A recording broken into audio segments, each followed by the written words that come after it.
I'm Chloe Gray, and I'm an art handler in Los Angeles, California. I moved here to pursue my arts career because where I'm originally from in Toronto, it's a bit of a smaller pool, so there weren't as many opportunities as there is in a major international city like LA. And the one thing that I realized pretty early after I got my bachelor's in fine art is that there are so many facets to the art industry that fly under the radar, you know, like so many things that happen behind the scenes that the average viewer isn't really aware of, and definitely the role that I do right now is part of that. So as an art handler, I work for a facility that makes crates and basically engineers shipping receptacles to move large arts, sensitive arts, big sculptures, heavy things, or things that are sensitive to, heat or vibration, stuff like that. All the stuff that no one wants to do. So some of the pieces that we would move would be, for example, if you need to get an Urs Fischer sculpture that's 2,000 pounds and a life-size horse to Germany for its tour, we would kind of facilitate that and figure out a way to do it.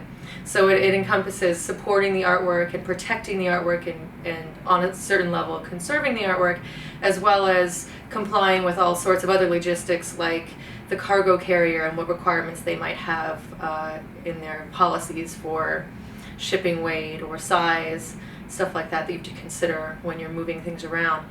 And a lot of people, like I did, when you go to see a show in a museum or you go to see a show in a gallery, you're looking at some of this art that's just breathtaking and mind-blowing, it's huge, or it's made up of 100 different pieces, and you never think of how did they get that here, and how did they assemble it, and how did they move it, and like how does it get from one vacuum to another vacuum in this white-walled gallery.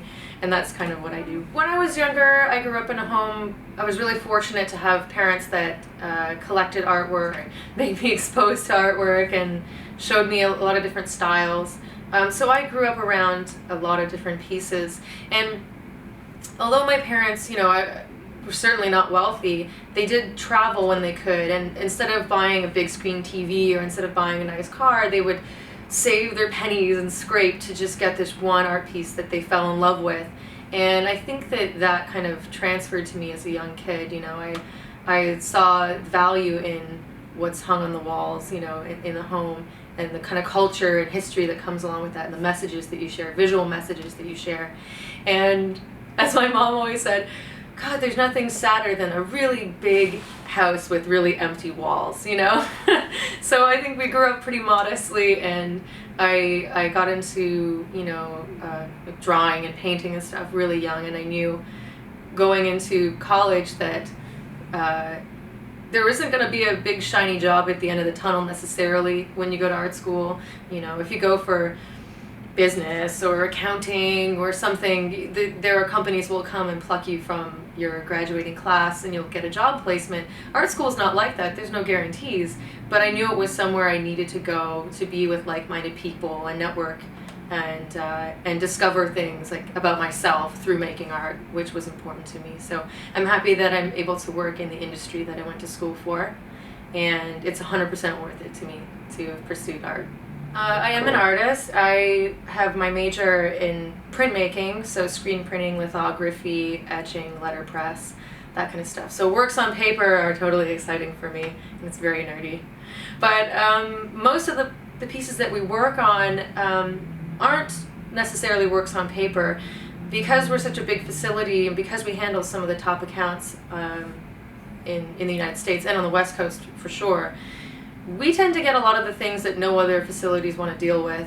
So, for example, if you were a smaller art handling company, or you had less resources, you would be able to ship a little painting or print or a photo really safely, and so there's a competitive market for that. But we tend to deal with just hard to deal with things. So, for example, an artist that we handle has paintings, and they're 20 feet by 20 feet paintings. They're absolutely massive. They're so big you can't ship them stretched.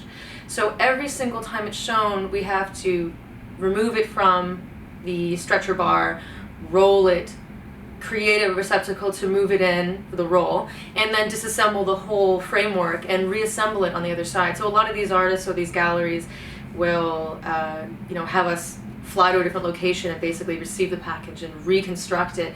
And when you're talking about an irreplaceable piece of artwork that's worth millions of dollars, you can't have just the average Joe stapling away and reconstructing it, because they really need to ensure that the pieces get there safe and their integrity is maintained for the life of the piece. Yeah, when I was in school, as far as art handling goes, because I was in lithography, which is like a very chemically sensitive process of printmaking, I was really aware of proper art handling, because it can be catastrophic if you screw it up. You basically ruin your piece.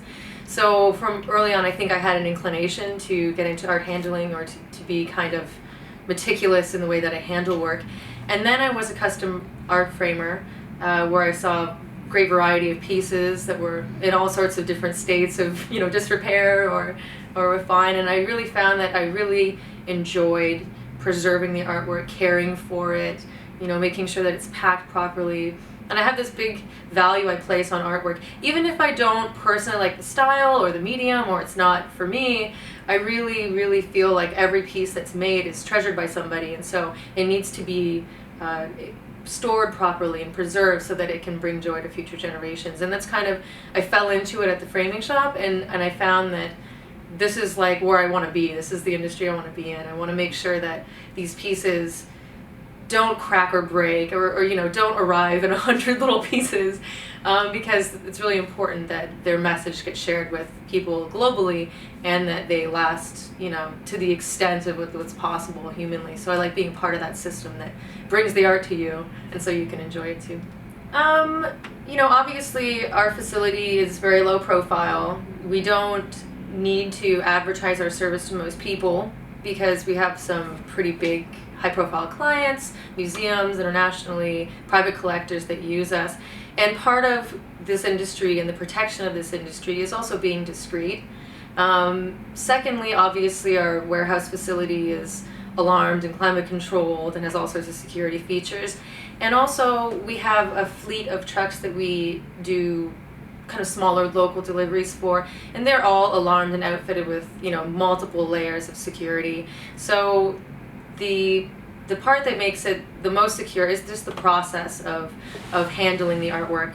There's a lot of different steps and stages for every time you move a piece of artwork, and how it's tracked and how it's handled to kind of ensure that security. Yeah, for kids that are in high school or looking to pursue arts, there's a couple little things I will say. Art school is not a cakewalk, so don't think you're just going to go and draw some kick-ass pictures and you're going to just, be at the top of your class and pass with flying colors, because it's not like that. It's a lot of work. There's a high dropout rate because the expectations are usually quite high in an incredible university. And secondly, don't think there's going to be a job waiting for you. You have to go and find out what you want to be doing and constantly work towards it. Nothing in this industry is passed to you. There's no guarantees that because you have a BFA in art that someone's going to hand you a job. You might do some crummy internships in the meantime. But you do realize once you graduate, if you're looking for work in the arts, that there are 100 different things you could be doing. My job I didn't even know really existed until I was at the framing shop and started to see the industry materialize before me.